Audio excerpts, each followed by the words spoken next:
Welcome to the Circuit of Success. I'm your host, Brett Gilliland. Today, I've got Adam Thatcher with me. Adam, how you doing? Doing awesome, Brett. Glad to be here. Awesome having you, man. The background looks cool there. It looks like you're probably at Grace Farms out there in Connecticut. Is that right? That's right.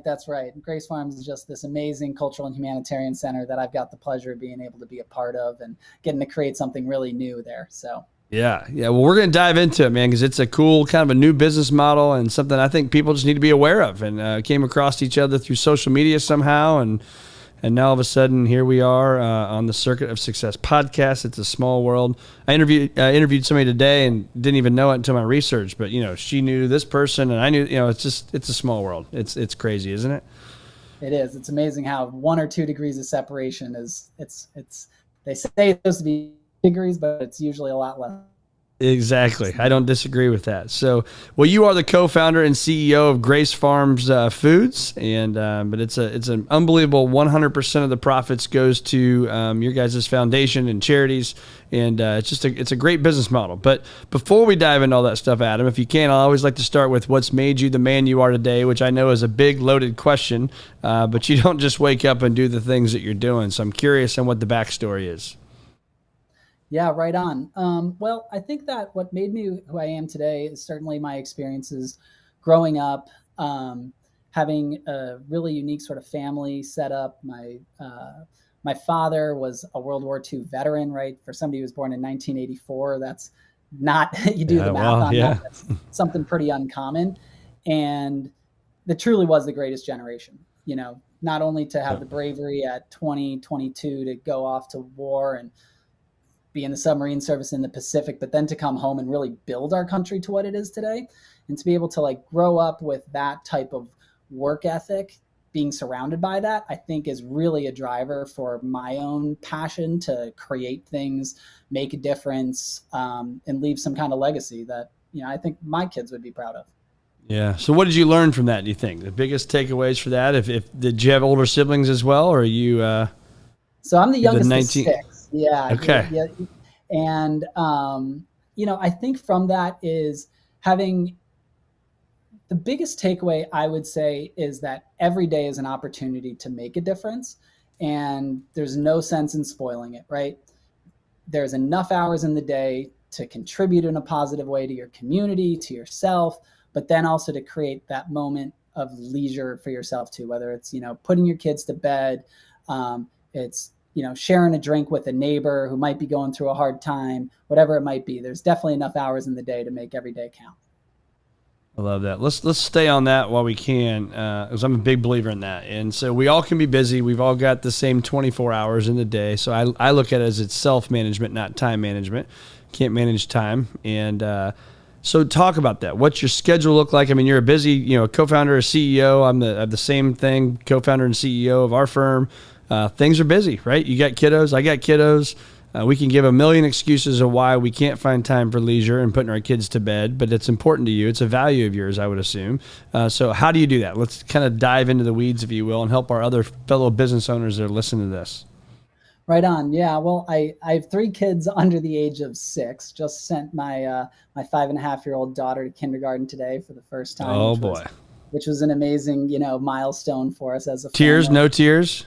No tears, luckily, because I got to drop her off instead of putting her on a bus today. So Right, I don't think exactly. she had gotten on the bus. So that was our get out of jail. And, what does a day look like, right? So I tend to wake up early, right? Probably anywhere between 5 and 5:30, spend the morning to myself. I like to do a lot of stretching. I like to drink a lot of water and tea in the morning to really get my body prepared for everything else that's coming. And then, taking care of my kids in the morning is the best thing, right? Getting them up, making breakfast for them, talking to them about how great their day is going to be so I can prime them for a successful day, and the ways that they define success, which is mostly fun and learning. And then as soon as I drop them off, I'm able to just switch my mindset into, okay, what's on the docket today? If not having that already prepared the night before, if I need to get it prepared the night before. And I use that drive after dropping the kids off to say, okay, how am I going to make the next 8 hours the most productive 8 hours they can possibly be before, I transition back into family. And then after I put the kids to bed, I like to take an hour or, well, we always dedicate we tried to dedicate 15 minutes between my wife and I, right? Like, how was your day? Like, tell me how you're doing. Hopefully giving ourselves a chance to even do a little bit of Bible study if given the opportunity as well. Some self-improvement and couple improvement together. Investing that time is really important. And then taking another hour, two sort of at max for a little bit more work, prepping for the day before, the following day before I go to bed. And believe it or not, still get about 7 hours of sleep a night, which is all that I need. I know some people need more, but that's what Saturdays, Sundays for, is pick up that extra hour. That's right. Decrease that sleep debt. Awesome. Just taking them some notes there. Love that. So do you exercise? Are you a big exercise guy? I know you said stretch and all that stuff. Are you a big fitness guy? Funny enough, I'm not. I'm a big skier. I spent 8 years living in Lake Tahoe, California. I worked for 2 amazing ski resorts out there on the North Shore. And so that was my daily exercise routine. And I am not a big exercise person, but I find that my own daily routines of a healthy diet and stretching ends up being enough for me. I'm a passionate and avid gardener. So on the weekends are usually spent with a shovel in my hand, putting, moving plants around and that sort of thing. And I end up busting enough of a sweat that I haven't, haven't put on too much of a belly yet. I love it. That Edgewood Resort out there in Tahoe, you been there? So I've been to a number of them for sure. I had the pleasure of working at what was Squaw Valley and Alpine Meadows, which is now Palisades, Tahoe, home to some of the best big mountain skiing out west. Yeah. The Edgewood golf course there is amazing. I'm a big golfer, so loved it out there. Yeah. It's beautiful. So, so again, continuing on this routine thing, what would I find if I followed you around day in and day out? Again, imagine the person listening to this right now is exercising or driving down the road and they're busy, they're in their schedules. What do I see from you from either time management? Again, it said you can't manage that. So self-management, but buffer in your calendar. Or are you a back-to-back meeting guy? Like, what's that look like for you? Yeah, it's a great question. I would say that while undiagnosed, I will diagnose myself as having a slight ADD. I like to multitask on many different things so that I'm never waiting for a response. And when that magic moment pops in your head, I like to be able to hit it right away and then come back to what I was doing, because I think that different work areas inform how you're going to be the most successful in a certain topic. So at any time, I've got probably about 10 to 12 tabs open on Google Chrome. And I like to jump between them so that I'm constantly making progress together. And what it ultimately turns into is I consider that my version of being focused. When other people watch me, they can't stand it. But it ends up creating sort of this where all the boats are rising at the same tide, and a billiards player of sorts, right? It's the carambola where all 3 balls fall at the same time, right? And I find that that's a way to reach sort of like compounding results, is when you're succeeding at multiple things throughout the day, even if it's a small success. And I like to try to write down my successes, right? This is not too big of a mind-blowing thing, but having the list and checking it off. And that can be done the night before, the morning of, and that order isn't linear, right? And the way I think it shouldn't be, right? Sometimes it's all over the place, but you're just drawing circles, connecting this dot to this dot, crossing it off, and then always dedicating, I try to dedicate 30 minutes a day to just outreach, right? And so relationships that I already have, right? Shouldn't be surprised if you get an email 2 months from now that just says, hey, I really loved our conversation. Like, hope you're doing well. And if you're ever in the area, would love to connect, right? As simple as that. And keeping in the forefront of people's minds then. And that's the sense of community, right? Because I'm not in this by myself. There will be times when I need to lean in and get help. And a cold reach out is much more difficult. And it appears certainly that you're only interested in serving yourself, when that's contrary to the whole concept of what we're doing at Grace Farms. Yeah. It's funny you said that, like you'll reach out and come by. And I think it's so important. One of the things, so I'm 45 years old. I've been doing this for 22 years now in the wealth management space. And when I was 40, so 5 years ago, I wrote down the 40 things I learned in my first 40 years, but really it's about my business, right? In the business world. And one of the things I said was take the meeting. I have so many people in any business, right? Like, oh, well, I'm not going to do that because they just want me to come there and my time is valuable and I'm going to get paid and blah, blah, blah, and all this stuff. And I have found over the years that I have done a lot of free meetings, right? But those meetings, and I don't do them for any other reason, just, I don't know. I don't know if I'm going to be able to help you. You're going to be able to help me.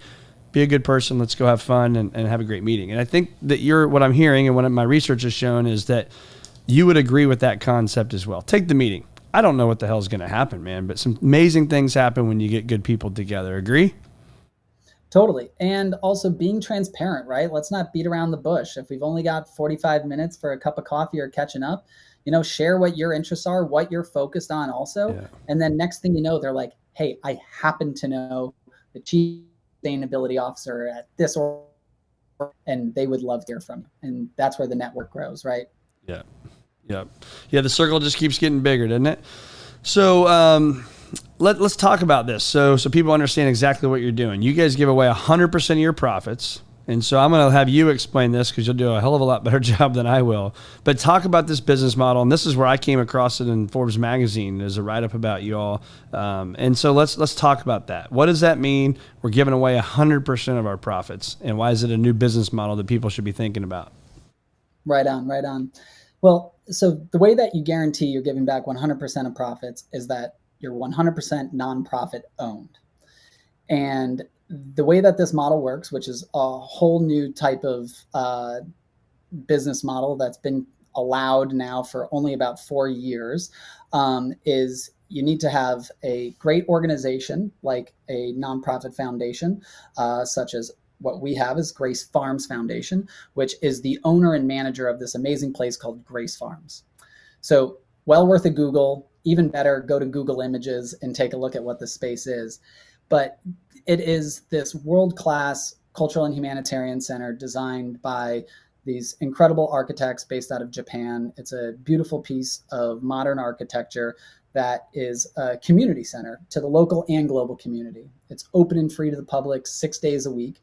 And not only do we want to create a space that everyone feels welcome, but that they also feel empowered to make a difference in the world, make the world a better place. And we found that our unique space to be able to do that is through our justice work, the humanitarian work, which is focused around ending forced labor. So it's become more and more a known problem in the world in the last several years, but in basics terms, there are 28 million people that are still trapped in forced labor today, right? Which is part of modern slavery. And modern slavery is both human trafficking, which is on the sex trafficking side of things, and the forced labor side of things, right? So when I say forced labor, that's a combination of people who are required to work under some form of coercion. So their travel documents are being held, they're being threatened, or their family is being threatened. They've paid some type of work visa to go work in another country, and they're an indentured servant and can't stop working until that payment and the insurmountable interest has been paid, right? So there's a lot of this dark industry that's still happening, and believe it or not, there's more people trapped in forced labor today than there's ever been in the history of the planet. We just don't necessarily know it, right? And as globalization has continued, it's only become more and more rampant. And the United States is the largest importer of goods made with forced labor. So at this very beautiful, hopeful space, it's sort of like this juxtaposition of this hopeful space dealing with a very dark humanitarian crisis that we have on our hands. And that's really intended so that we could tackle this dark issue in this space that is transparent, right? The building is all made out of glass. And so it's both literal and metaphorical in the way that it's intended to inform the work that we do. But being a cultural space, we host amazing arts performances.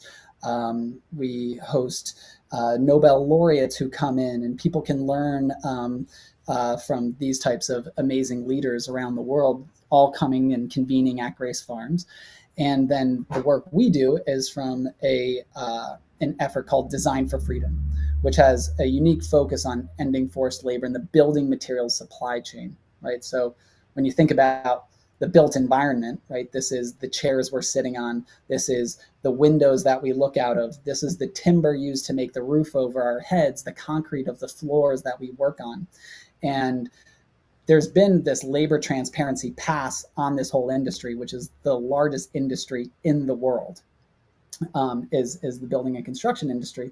So this was something that came upon us a couple of years into the work that we were doing, that nobody's doing this. Grace Farms happens to sit at this unique nexus of humanitarian work, but also this unique architectural site where we're bringing people together. And it really started to take off when we started doing work with the United Nations University and a number of other organizations, and starting this movement called Design for Freedom, which is now this leading movement. So this was all happening. This was getting underway. And then what happens in 2020 that upends everybody? The pandemic, right? And I had the honor of serving as the Director of Operations and Sustainability for Grace Farms Foundation for the first 5.5 years. And when the pandemic began, we couldn't be serving the public in the way that we had been because people couldn't come on site. So we did a bunch of different adjustments on how we were serving the community. We became the largest importer of PPE in the state of Connecticut because of unique relationships we had to be able to import the needed safety equipment for our frontline heroes. But we were also saying, like, how do we stay connected with our community? And I was getting my MBA at NYU at New York University at the Stern School of Business, and was really interested in innovative business models, especially businesses that were focused on giving back, ESG focused businesses, B Corps. And I stumbled upon this really small change in the IRS code in 2019, something called the Philanthropic Enterprise Act, also known as IRS code 4943G, also known as the Newman's Own Exception. Okay. So for many people that may be listening to this, you've probably had the salad dressing, the salsa, whatever it may be. And so it's a result of their company that they were actually able to get the IRS code changed that now allows private foundations, nonprofit foundations, to own 100% of for-profit companies. So that was like the basis of where it began. And I'm glad to go into some more detail. Yeah, absolutely. Great. So discovering this small change in the IRS code, we said, all right, well, the way that this worked for Newman's Own was they created this successful business. Paul Newman created it.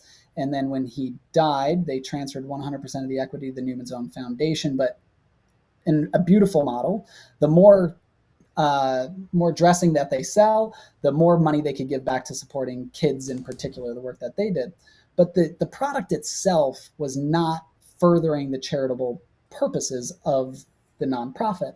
And so we said, well, what if we have a chance to create a business, and not only would we be able to give back 100% of the profits because we're legally owned by the nonprofit, so we only have one shareholder, one dividend to pay out, is what if we use this company to also demonstrate and educate about ethical and sustainable supply chains, the work that we do around Design for Freedom, as I said.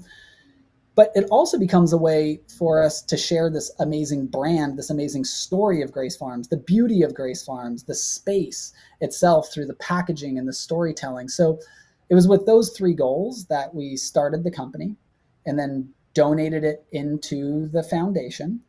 And then we began our mission of creating in our world the most impactful business we possibly can create.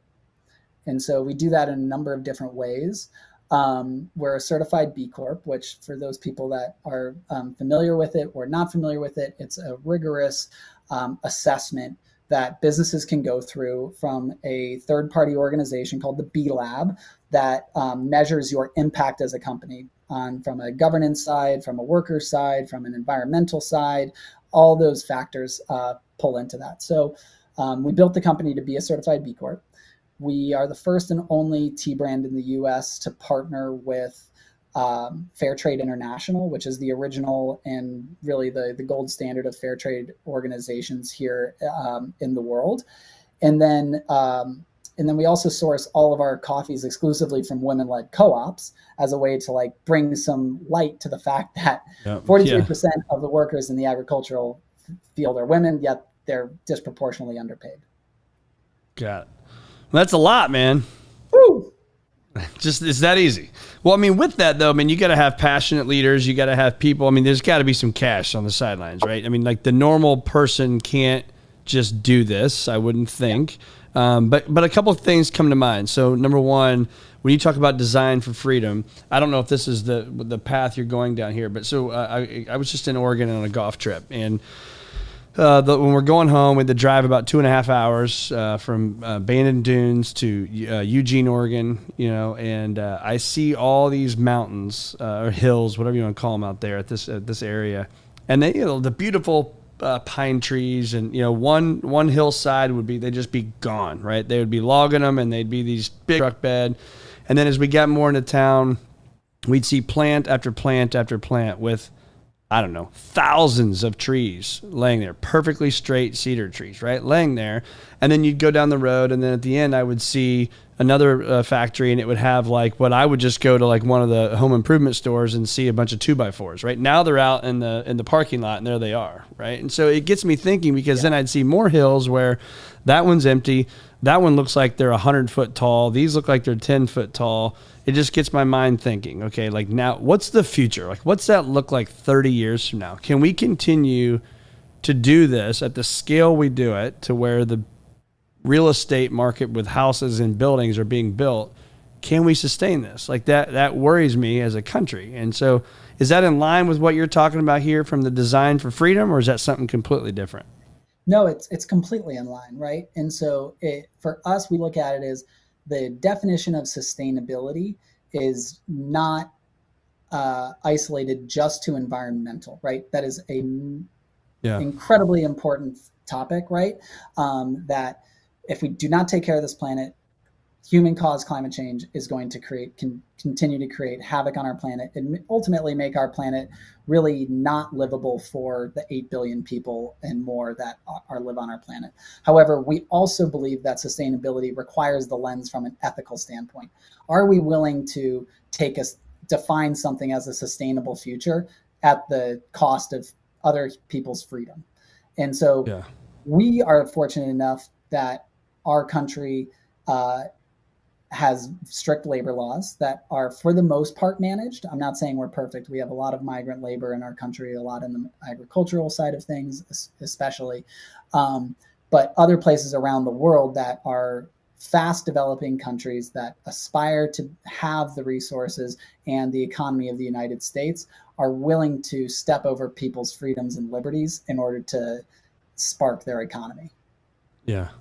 Yeah. And so that tree thing, back to that, I mean, that then you see that being a real factor of what I saw and I'm not looking at it from a political standpoint. I'm not looking at it from global warming, any of that kind of stuff. I'm looking at it more from can we do this? Can we continue to provide the lumber that we will need to continue to build the buildings that we're going to have to continue to build, or because they'll tear down homes, they tear down buildings and start all over, right? Completely. And the answer is no. We cannot stay at the pace that we're already going at. And there's certifications out there, FSC, which is Forest Stewardship Council, which is managing responsibly timbered forests. But in the end, the majority of the wood that we're consuming is not. And so, and the 3 R's, reduce, reuse, recycle, are relevant in any industry, right? Even building, right? And so we do need to take that lens in all of our consumption areas. Yeah, makes sense. And I'm on a board now that a non-for-profit, and we do the coffee thing and source it out of Haiti, and And that is in businesses, and people buy it in bulk, and that money then goes to the people of Haiti and North St. Louis, and it's making a huge impact. So I mean, I've seen it firsthand, and I didn't even hear about this stuff, so that's probably why the 3 or 4 years ago, I think, is when you said it started. And that's about when we started doing the coffee, and it's an amazing thing for people to be able to give back through business, which we're all part of somehow, some one way or the other. So let's talk about more of the habits, rituals, thinking. How important is that for you? Just spending time thinking about the next thing for you. Yeah, it's a great question. I find that giving yourself an appropriate amount of time to reflect on the weight of the decision and how long you should dedicate to it is really important.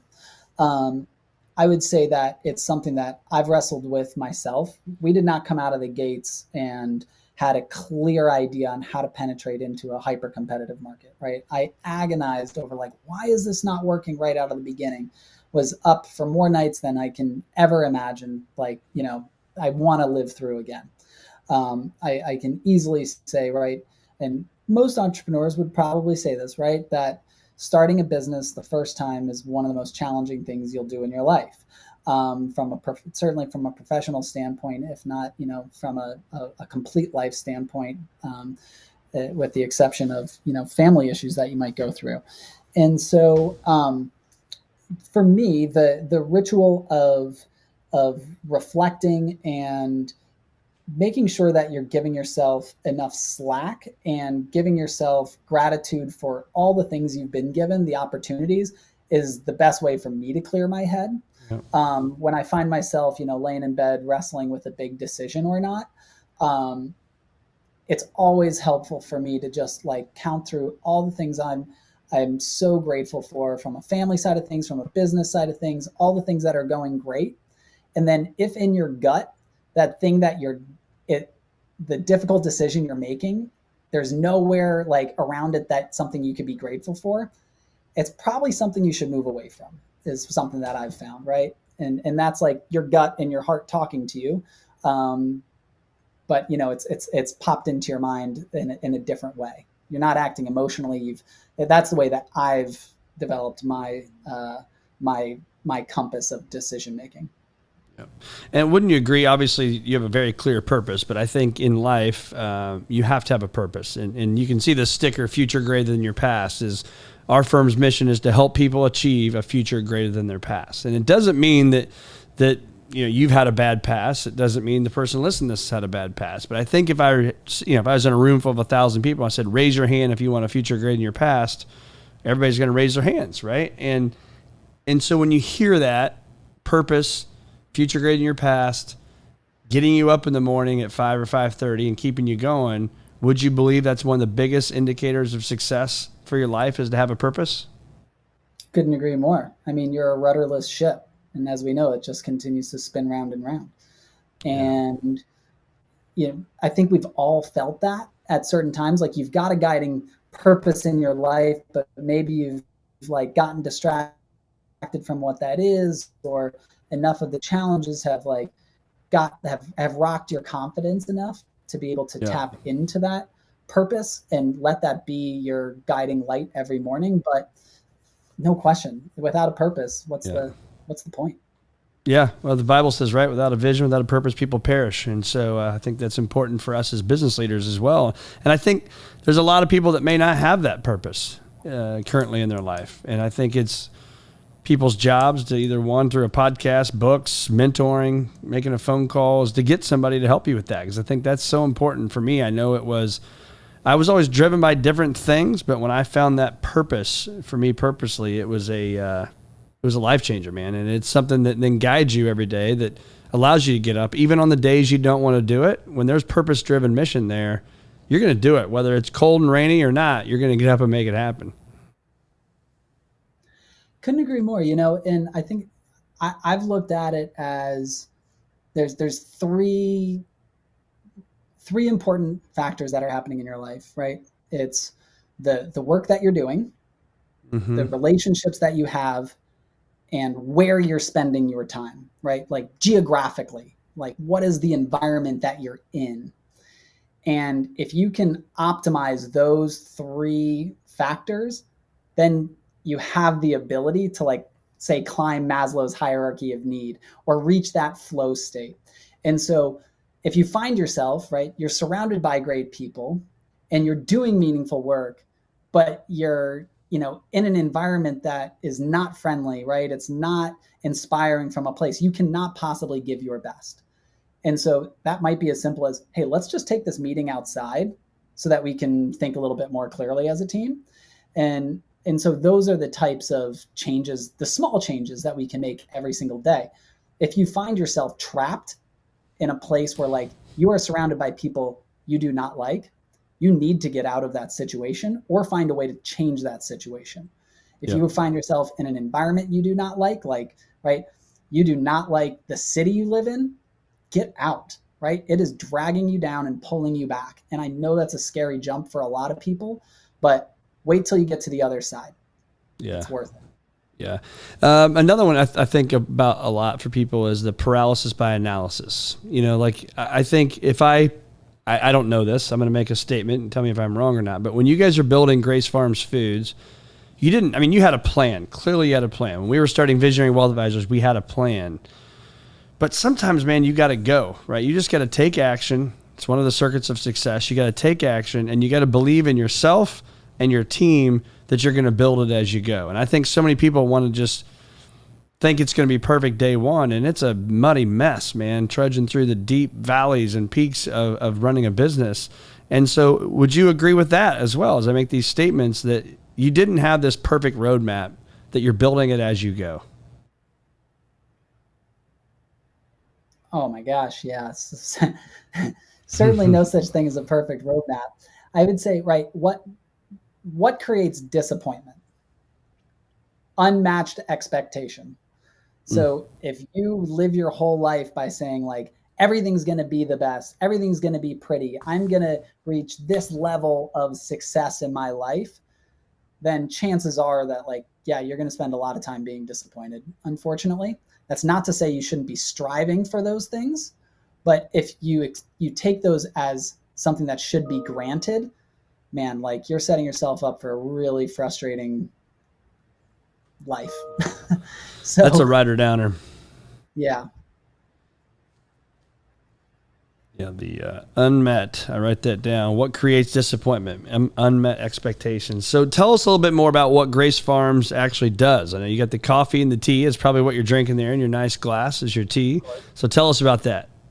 Yeah, right on. So when we opened Grace Farms back in 2015, we knew it was at this new kind of place. And we said, all right, how are people going to respond to this unique architecture and this idea that this space is truly free and open to the public? It's meant to just make the world a better place. And, in today's world of skepticism that we have, that could there truly be genuine, authentic intentions behind a place like this, right? And there was skepticism early on from what we were doing there. But we found that coffee and tea was just this common denominator that everyone could enjoy. I mean, right, tea. There's 6 billion cups of tea enjoyed around the world every single day. Dang. So what makes for, like, a great relationship? Finding something in common with someone, right? So what better way than you're either a coffee or drinker or you're a tea drinker, right? And if you don't like caffeine, that's cool. We've got delicious herbal tea too that's caffeine free. So we've got a warm way to welcome you, no matter where you're coming from, who you are. Let's start a conversation.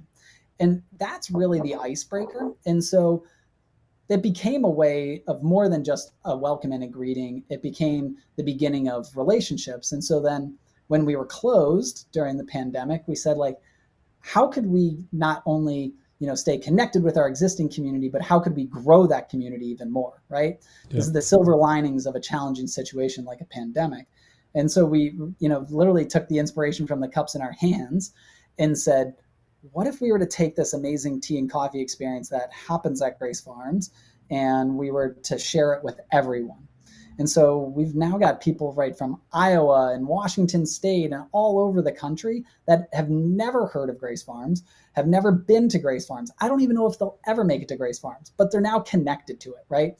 And it's these small, like, sips, right, of tea is a way for people to be connected to a greater mission, and also for them to find these micro moments of purpose, right? To what we were saying earlier, right? If you don't have necessarily that purpose in yourself right now, or you're struggling to say like, boy, these big problems with the world are so big, but I've lost my own purpose because I don't feel like I can make a difference. Our theory was like, well, what if we could empower people just by making a slight change from the coffee and tea that they're drinking, and so that they are part of a community, right? That are making a difference, and that their decision, voting with their wallet, right? Conscious consumerism, whatever you want to call it, is all activated and real. So that's how like the coffee and tea has become sort of our signature thing. And then where we've gone with it has been really amazing. On a business to business side of things, which is a really exciting channel for us. We've found that organizations, incredible companies, have resonated so much with this message, where they're looking for ways to share their ESG commitments. And maybe they don't have an ESG purpose, right? And so we can help them shape that just by simply changing their coffee and tea. So for example, our teas are now in JP Morgan, right? How does a small business like partner with the largest private bank in the world? Because we're so aligned with our purpose, right? We know our product is super top notch. It's the highest quality. And when we show up, we're willing to do what it takes to show them that we care so much about the partnership. And that makes a big difference, right? We're in with the World Economic Forum, United Nations University. And so it becomes a really easy decision for them once they meet us and they know what we're about. And so that's like, this is where things get super, super fun, because now we're sharing our product with thousands of people in a corporate cafeteria that otherwise never would have found Grace Farms. Yeah. And I think, again, those big companies, though, they want to be with people that have a passion and a purpose as well, right? Like, that's an easy fix for them. You're going to buy coffee or tea for your break room, right? Why not buy something with a passion and a purpose behind it? Totally. Yeah. Well, where can our listeners find more of Adam Thatcher and Grace Farms Foods, man? This has been awesome. Awesome. Well, thank you for having me. Where you can find more of me is come to Grace Farms. I'm there all the time. Would love to grab a cup of tea or coffee with you. Let's sit down, have a conversation, willing to take the time, and let's see what doors we can open for each other. Otherwise, feel free to email me, right? Thatcher at gracefarmsfoods.com. Thatcher, Thatcher, just like Margaret Thatcher. And otherwise, you can find our products at sharegracefarms.com, or you can go to our the website gracefarms.org and learn more about Grace Farms, the space. Awesome. We crushed it, man. Adam, this was awesome. Love it. And I love that what creates disappointment is unmet expectations. Couldn't agree anymore, my friend. So thanks for being with me, man. Enjoy the rest of the week. Take care. Thanks for having me.